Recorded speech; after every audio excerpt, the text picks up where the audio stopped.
greetings from Northumberland. It's only 7 a.m. on the 6th of March, and what a difference. It's really very light.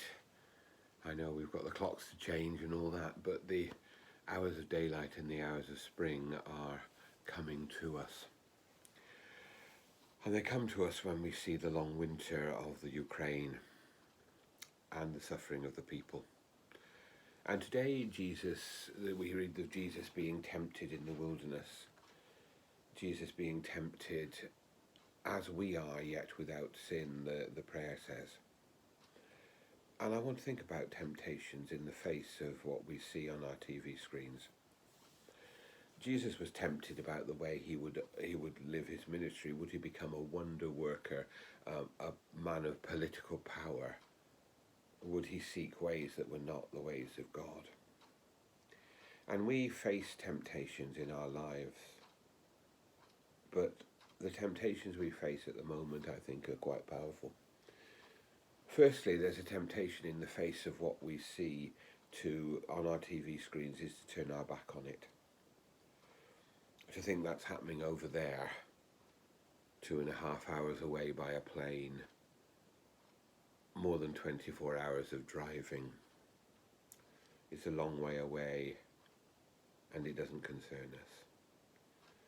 But God calls us to turn our face to the poor and to the needy.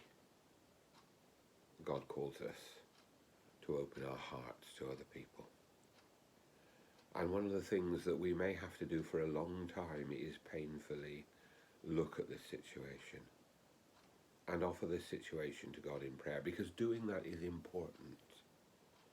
Praying alongside and with these people who are so like us in Ukraine, these people who are so like us throughout the world who suffer, not turning our backs on it, but opening up our hearts to them and to God. Secondly, the temptation is to be full of rage, and that's something that has certainly come to me this week, to rage against what President Putin has launched, to rage against President Putin.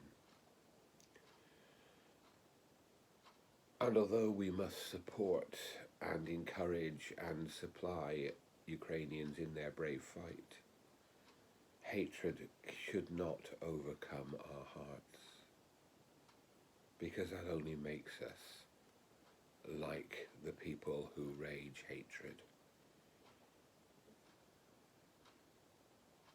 What are the temptations faced us? Well, there are many, and they will be varied.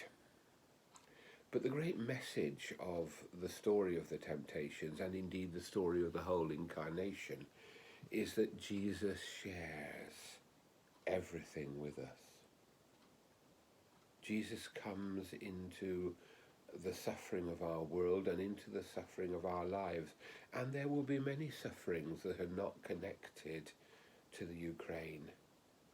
Jesus enters them all, shares them with us. Jesus is in everything,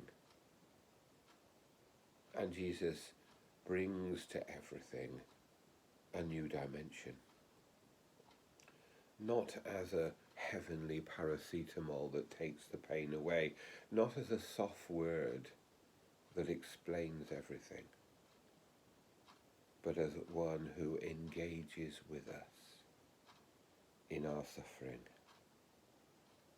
and shares with us the way through. In another of the readings today, the reading for evening prayer normally, it says this in the prophet Micah. He has told you, O mortal, what is good. And what does the Lord require of you? But to do justice, to love kindness, to walk humbly with your God. So just as Jesus walks with us, with the people of Ukraine, so we are called to walk with him and to share the life that he has shared with us. May God bless us today, and may God bless the people